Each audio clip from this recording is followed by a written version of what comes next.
Good morning, Facebook friends. I am talking about autoimmunity today.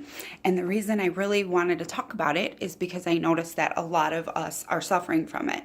It seems to be a really huge special needs mom problem. I would venture to guess that it has to do with basically the nonstop stress of our lives. And so I've worked through a bunch of autoimmune issues myself. And I did that, of course, through diet because that's what I do. Those of you who know me know that that's what I do. And I was able to get around my own symptoms of autoimmunity, which include asthma, allergies, tons of them, gastrointestinal issues, terrible arthritis. But full disclosure, as of recently, even though I was able to control those symptoms for many years, probably a good 8 years, mostly just by being gluten-free and eating relatively clean and organic, I became really sick recently, the last couple months, and we're still working with a practitioner to diagnose what's going on. But in that, I am a very much a fixer. So I just went ahead and went full on paleo, which I know works for me.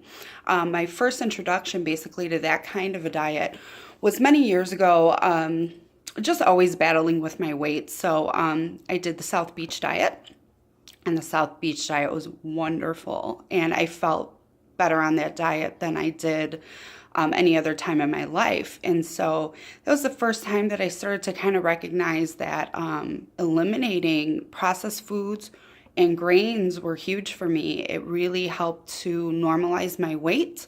It really helped to get my energy levels corrected, because that is something huge that I personally struggle with, and I'm sure a lot of you struggle with too. And so that was the first time. But of course, if you're familiar with the South Beach diet at all, you know that there's a lot of really unhealthy recommendations in that diet. And so paleo, to me, is a version of that diet, with some exceptions, but it's a version of that diet that's really clean and really promotes health. And it's ancestral. It's the way that we've been eating for over 2 million years. All the archaeological research, I just watched a documentary on it. A guy was in search for the perfect human diet, and we found that all the archaeologists who worked on this project found that, you know, for two point however many millions of years, humans thrived on a paleo type diet. And that at some point when we evolved, we were eating 60 to 70% animal protein. And that is actually what caused our brains to be able to double, triple, however much it did in size, and to give us this ability for critical thinking and speech. So my point is, it's a very important diet. Not to upset any of my vegetarian or vegan friends. I've been down that road many a times because I love animals and I don't want to eat them, but I get sick. I don't do well on a vegan or vegetarian diet. So if you're doing well on those diets, God bless you. I think that's amazing. So I've really been able to control my symptoms again this time, with getting very clean and very paleo again. And so now I just have that in my heart to want to help all of my friends and everyone I know, and reach out to people I don't know, about how they don't have to live in sickness and misery with this god-awful autoimmunity. And, you know, what do we think about when we think about autoimmunity? We think about the body attacking itself, you know. And so we kind of think sometimes that we're fighting with our own body. And some days you wake up and you feel really miserable. And that takes, it's more than physical. It takes a real emotional toll on you. And I don't care if you're male or female, waking up feeling miserable takes an emotional toll on you, because it really robs you of the kind of life that you once had, or that you wish that you had. But you know, it just makes daily things. If you wake up completely inflamed, it's going to be hard just to do your dishes, you know, that day, let alone do things that bring you real joy, like For me, I feel so alive when I'm singing like karaoke, or when I'm dancing, like starting to do these Zumba videotapes, and I just feel amazing. I feel like I'm in my most natural, most amazing state. But if I wake up and it's hard to get out of bed, it's going to be really tough to experience joy. And you become really resentful of that, and you feel like life isn't fair, and you can get really mad at it, especially for me. I'm 41. I don't feel old enough to be dealing with all this health issues right now, but it is what it is. And I heard a quote a long time ago that really helped me deal with this. And I don't know if I'm going to quote it exactly right, and I can't give credit to who said it, but all pain comes from resisting the present moment. And so when I'm sick, I just have a little conversation with my body, and I welcome it. I say, here it is. Here you are, illness. Come on in. And I don't resist it, because if I'm resisting it, I'm going to be miserable all day long. I just welcome it in, and I know that there's a solution for it. And I keep my mind on what the possible solution could be. And eventually that solution will come. And so, I've gone in the last couple months from being pretty miserable with autoimmune illness and really depressed, because it's not just the situation that's causing the depression and the relentlessness of raising a child with special needs who has god-awful behaviors. It's not just that. It's not just an external situation, but when you're dealing with autoimmunity, you're getting inflammation in your entire body, and that includes your brain. So your neurotransmitters aren't firing correctly. They're not communicating with each other properly. And it gets really tough, because it puts you in a position where it can become very, very difficult to, to try to operate in your own best interest. So you could be thinking to yourself, I want to heal. I want to do this paleo diet. I want to do whatever it is. I don't want to just lay here in bed today and kind of be a mope and feel bad. But what I'm getting at is that depression, that's not circumstantial all by itself. It's also physiological. There are physiological processes going on in your body that can cause depression. And I really want to get into talking about that a whole lot in the future, because I think that women are so, and probably men too, but for sure us moms and us moms who have kids with special needs, we don't like to talk about the depression like as if it's a personal failure, it's a character flaw or something like that. It's not a failure, it's not a character flaw, and in a lot of times it's really a physiological response that we're having to autoimmune issues. If you're having a lot of problems with allergies, if you're having a lot of problems with inflammation, check your feet, check your ankles. Are they swollen? If they are, your brain could be swollen too, and that can cause depression. So don't beat yourself up for not being able to look at the bright side and be Pollyanna positive all the time, because this is really physiological. But you can bring yourself back to homeostasis with your diet, but you got to be patient with yourself. I was so impatient this time. I was so used to getting back on board with being clean and feeling well again within days, sometimes a week, and this time it took a month. It took a month of being pretty hardcore with my dietary changes, but I had to do it because my quality of life really sucked.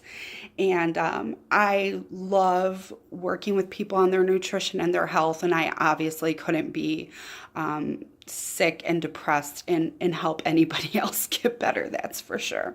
So I just took a couple months to get myself better, and I'm not 100%. I don't know, we got to get comfortable with this. I don't know if I've cured. I'm sure I have not cured my autoimmunity. If I eat something with gluten in it today, for sure I'm going to be in bed in pain, and I'm going to be feeling depressed. And there's going to be a lot of things that are going to go wrong with me if I get off course. And so essentially, your diet is a very effective way of managing the illness of autoimmunity, many other illnesses as well. But, we got to get comfortable with this idea that, you know what, maybe we're not fixing it. And I know it's really hard for us fixers because I'm a huge fixer, but that could set you up for just disappointment. You just have to realize that it's going to be a process, and you're going to feel better on some days than others. And what I've learned to do is on days when I feel good, I get as much done as I can, as much housework without overdoing it, because then that's a whole new problem. But I do as much housework as I can. I'm taking an online course, so I do as much studying as I can, because, I want to take advantage of those days and moments in time when my thinking is clear.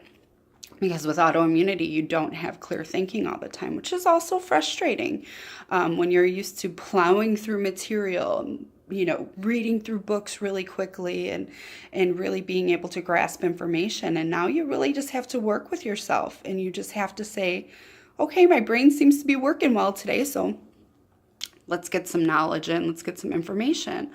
That's just my advice, is to understand that we aren't at a place where we can fix this right now, but we can definitely manage it, and we can definitely reduce our symptoms.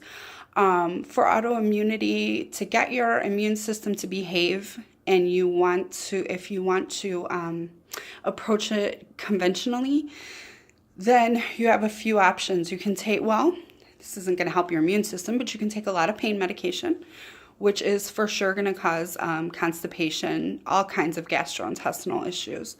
So that would manage a symptom short term, and maybe you need that for a while. I'm not as crazy as I used to be. I used to suffer things out and not take medication ever, ever, ever. I recognize now that I still have to function in my day. So if a couple Advil or ibuprofen are needed so that I can get through a task, I will take them. But I'm well aware of the side effects of doing that, so I do it carefully. And I avoid it as much as I can. The other ways of dealing with this are steroids, which, short term could be wonderful in calming your inflammation, allowing your body to heal. But if we don't address our diet and lifestyle, we're going to be stuck on those steroids. And, I'm obviously not a medical doctor, but I'm a person who has a long history of using steroids for my asthma and my allergies. And I was diagnosed with Cushing's disease maybe 10 years ago from overuse of steroids, which actually causes Cushing's disease, if you look it up, actually causes all the symptoms of autoimmunity that steroids are used to treat. So if you overdo steroids, you're actually going to be chasing your tail, because you're going to have more autoimmunity issues in the long run. Immunosuppressive drugs. I have my own theory about immunosuppressive drugs. I haven't done any research to validate it, but it's just my own theory, and I think it just makes sense. I think that we all know that our bodies deal with cancer cells every day. And what worries me about immunosuppressant drugs is that although we can take them and it can help our bodies to stop overreacting to, whatever, food or environmental factors, although it can help our immune system to behave a little bit and quiet down a little bit, what are we left with immunity-wise to defend ourselves against overaccumulation of things like cancer cells? I think that if we can avoid taking a lot of immunosuppressive drugs, and my hope is that I never have to take them, by addressing our diet and our lifestyle, I think we're going to be really, really ahead of the game. So all that being said, the very long recording that I've done here. But I want to invite you to message me. I'm taking on new autoimmune patients, and or not patients, I'm not a doctor, clients. I'm taking on new autoimmune clients. And if you would like to have a one-on-one phone consult, give me a call or a message and we'll talk about it. And we'll talk about your situation and how we can move you forward, the best way to support yourself to heal so that, you don't have to succumb to the illness, or we can try to reduce all of the side effects of medication that you might have to take. So if you need someone to work with you, not just to tell you what the diet is, because I could send you a link to the diet, but how to actually implement it. See, this is where we all get lost, right? And this is where we all get frustrated. We're going to do this diet, we're going to do this lifestyle, but it's not very realistic. So where I come in as a coach is I work with you on making those changes realistic. My credentials are that I graduated from integrative nutrition in 2013. Official title is certified health coach, but it was a nutrition school, so I like to call myself a nutrition coach because that's what I do. I coach people with their nutrition and their lifestyle. I am currently also working on my personal training certification. So, that's kind of that's exciting, but it's a battle, in an autoimmune body that doesn't want to work with me so well. But I'm teaching it how to behave and work with me throughout my workouts. And then I would like to work with my clients on how they can put that into their healing program. Because if we don't take some time every day to stretch, because sometimes that's all I can do is just stretch today. I can't do a whole exercise routine. That's out of the question. But every day you need to stretch. Maybe you like yoga, and that is beautiful and brilliant, and that will just really get your body working. But you have to take that moment to do something physical, or your body will stop working. You will lose range of motion. Probably a lot of you, if you have autoimmune disease and with joint and muscle pain and weakness, you know what I'm talking about. You may not be able to turn your head all the way this way or that way, or, you've lost range of motion and you know that. So, being in anywhere from 30 to 60, it's really not an option for us to lose functionality of that, like that in our bodies, because we're too young. So what's going to happen when we are 60 to 100 years old? We have to maintain functionality of our body. So again, I just want to invite you for a consultation. I do them on the phone or Skype or whatever works for you. So I hope that was helpful. Bye.